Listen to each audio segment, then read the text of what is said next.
My name is Randy Rubenstein, and welcome to the Mastermind Parenting Podcast. At Mastermind Parenting, we're on a mission to support strong-willed kids and the families that love them. Hello. How is everyone this week? I have holiday madness on the mind. What about you? It's like once November starts, it's like Thanksgiving and then winter break, the looming winter break. And so this episode today is all about holiday happiness. Okay. I don't know. I was thinking about you guys, and I was thinking about when you know your kids are going to be with you for the break. You've got a lot of things on your plate. Of course, you're the kind of parent that listens to parenting podcasts. So I know that you take it seriously. Like you're like, okay, we only have 18 Christmases or 18 Hanukkahs or 18 winter breaks to take a, special vacation or whatever the thing is for you that makes you feel like, okay, I got to get this right this time. It's going to be great. It's going to be great. We have all of these ideas, but really inside we're thinking, oh, what if they just rot on screens? Like, it's like the weekend, but every single day. And all I see is them on the screens. They won't get off the screens. They're fighting with each other. There's constant pantry surfing. They're having snacks for meals. It's just like fighting and meltdowns and super stress. To me, that's not the recipe for happiness. So if any of this describes your secret fears, I want to help you. And that's what this episode today is about. So, what does it take to create a holiday break that's not that nightmare, right? Like where you end, you're sending your kids back to school and you're like, that was a good, like, Christmas winter break 2023. It was good. Like that's one on the books. And, I'm ready for them to go back. And it was a good time. It was a good break. So what do? Pack leader energy. This is a concept that I've been talking about a lot lately. I've always talked a lot about pack leadership, that you're the leader of your pack, right? You set the tone.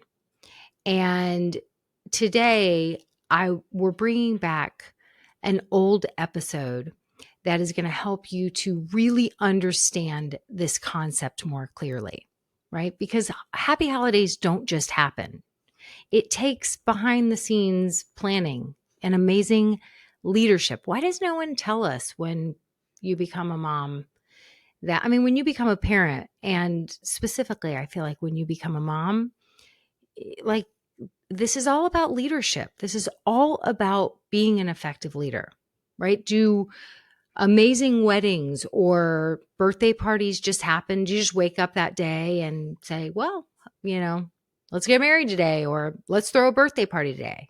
No, as you all know, there's thinking, there's planning, there's lots of things that happen ahead of time. There's strategy, not in an annoying way, right? Like I'm not saying that I want you to all of a sudden become like annoying Becky Homecki. Like, that's not what we're talking about here.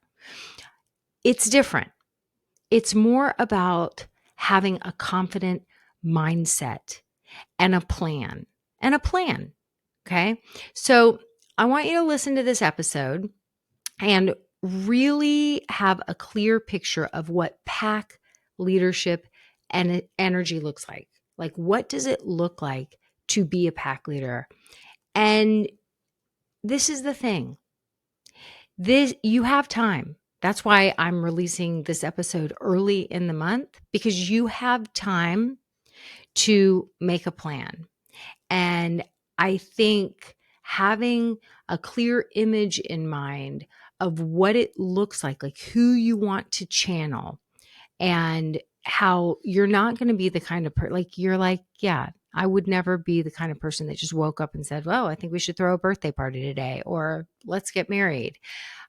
It's never going to go well. I'm the kind of person that shows up and creates excellent experiences.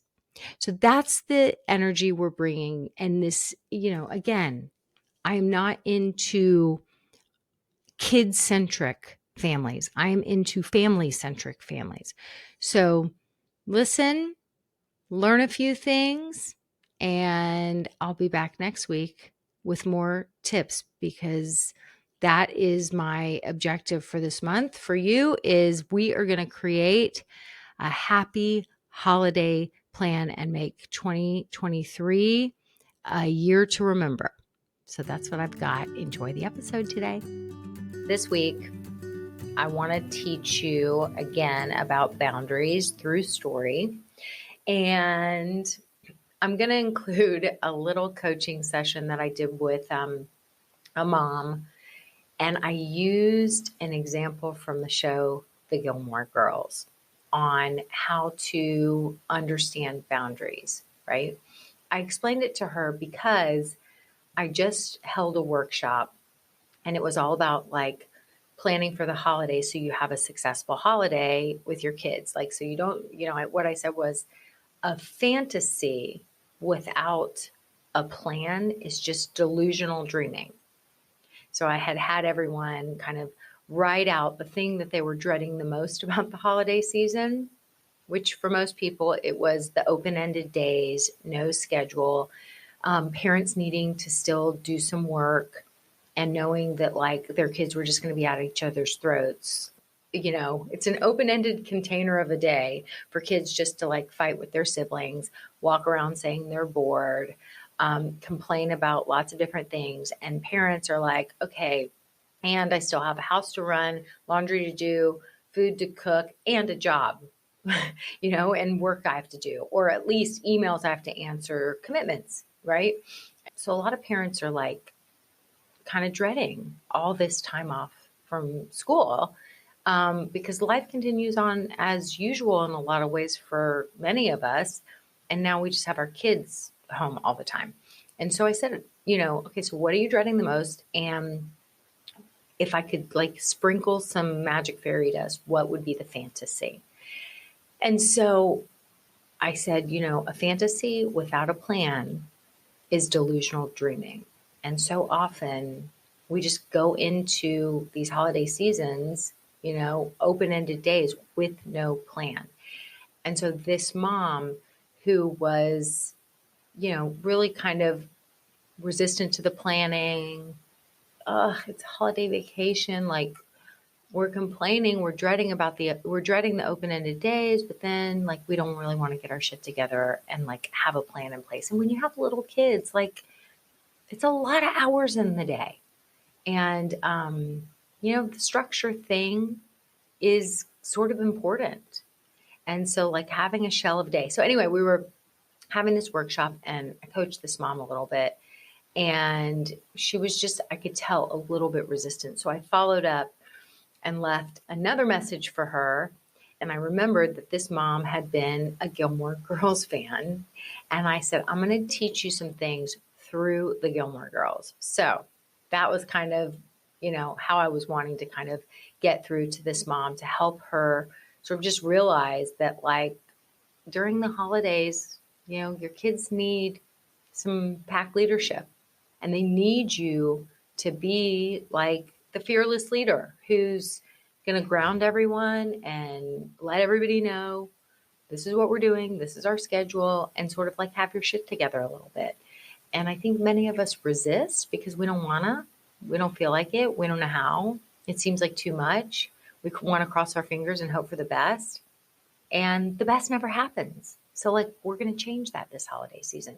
So I thought this would be a fun little clip to share with you guys on the podcast because, I'm really focusing on the whole boundaries, the elusive concept of boundaries for mom after mom after mom that I meet.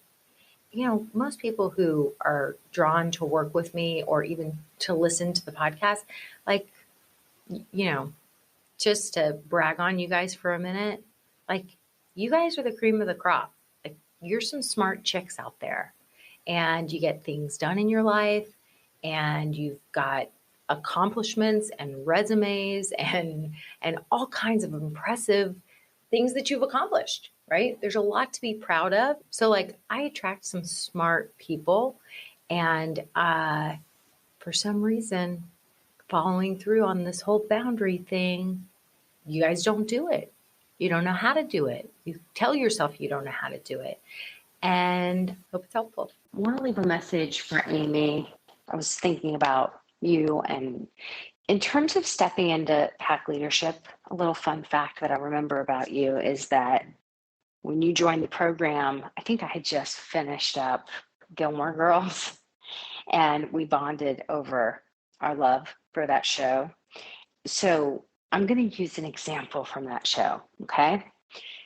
A lot of us who have loved that show, which I will say, like Scott would look over while I was watching that show and he was like, I don't understand. Like it's the cheesiest show. Like, and I started watching it with Avery, and then I finished it because Avery had already watched it like 2 other times. So we started watching it, but then like I ultimately ended up finishing it without her because she had just like, she really wanted to watch the early seasons and then she kind of got bored at the later seasons. So I'm watching this, old show and he's just like, I don't understand the allure. Well, the allure was really Lorelai, and I just loved her. I said to Avery recently, I was like, every once in a while, I have to just like watch a little bit of an old episode of Gilmore Girls because I just like miss Lorelai and miss seeing her with Rory and their relationship. She was like, I know, I do the same thing too. Like an old friend, I know. My TV friends become my friends. But I want you, Amy, to channel your inner Lorelai in terms of pack leadership. And let me give you an example. I don't know what season it was, but there was, Lorelai and Rory just have this amazing relationship, and she is clearly the pack leader. But there's such a friendliness between them, and Rory's such a good kid, and she does the right thing, and it sort of just seems like Lorelai must have hit the jackpot, and Rory's just easy, and she gets to, like, she just lucked out. Okay. But I want you to think first and foremost about, there was a season where I think it was when Rory was dating Jess, and she made a series of some decisions that weren't, maybe stayed out all night or did something. They were like, yeah, I think I know what it was. I think she stayed out all night. They fell asleep. They fell asleep. They were like making out in whatever her name, the dance teacher's place, and they fell asleep. And so then she came home the next morning, and Lorelai was pissed. And there was like half a season where Lorelai was pissed at Rory and was like setting boundaries. And Rory felt like Lorelai was just being unyielding and wouldn't see her perspective and yada, yada. But the thing is that Lorelai knew that Rory was in a phase of her life where she had to be the mom with some boundaries. She had to follow through on those boundaries. For Rory's sake, she needed to set some boundaries and to let Rory know, like, she didn't approve of this guy, and this behavior was not okay. And no matter how much Rory got upset with Lorelai, and it upset Lorelai showed up in pack leadership and was her mom in that season, in terms of, like, I'm not running for homecoming queen here. There are rules, and the rules will be followed, and there will be consequences when the rules aren't followed. And she just stepped into that. And so she had to miss out on, that friendliness and that connection for a little bit while Rory went through this hard kind of stage of life. But she needed Lorelai to step into that pack leadership. And I hated that season because part of what I loved about that show was just their beautiful connection. And I even wanted Lorelai kind of to cave. I was like, oh my God, she's being so hard on her. Why is she? But really, she just was showing up in pack leadership.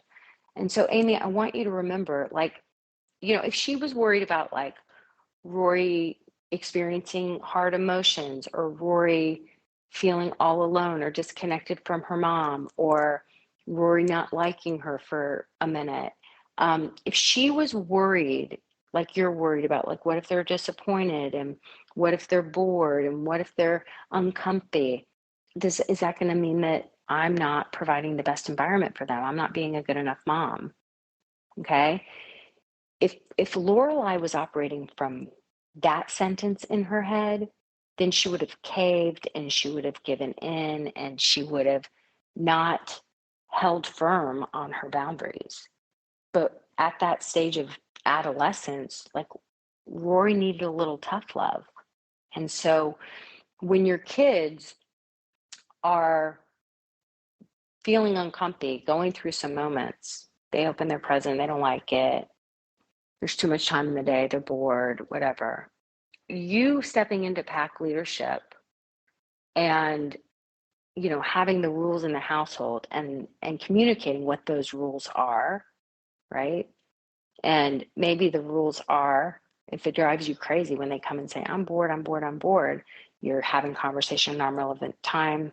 A few years ago, we did a thing on and we may have it in the content library, the board jar, where you guys hey, we have a bunch of time coming up for winter break. And there's going to be a lot of time here. Walking around and saying you're bored when we have a house full of toys and a yard full of things to do, and there are brothers and sisters available to play with, and you've got a very creative, magical thinking brain, and coming and saying to me and Daddy, I'm bored, I'm bored, I'm bored, when it's a time for you to play and be creative and to figure it out, and it's a time block when we're getting work done, it's not an option. So we're going to have a new rule. You say, I'm bored, and all I'm going to do is point to the I'm bored jar, where we'll have ideas for different things you can do. I'm not going to be reading those to you. I'm going to be pointing to the I'm bored jar. For the littles, or for anybody can't read, you can say, if you want to bring it to me or bring it to one of your brothers or sisters to read it to you, you can do that. If you say I'm bored again, I'm not engaging in that conversation. We're not even having the conversation. I'm not even going to acknowledge that you said it. You keep saying I'm bored and not just going and occupying yourself. To me, it means that your brain is too tired to be creative.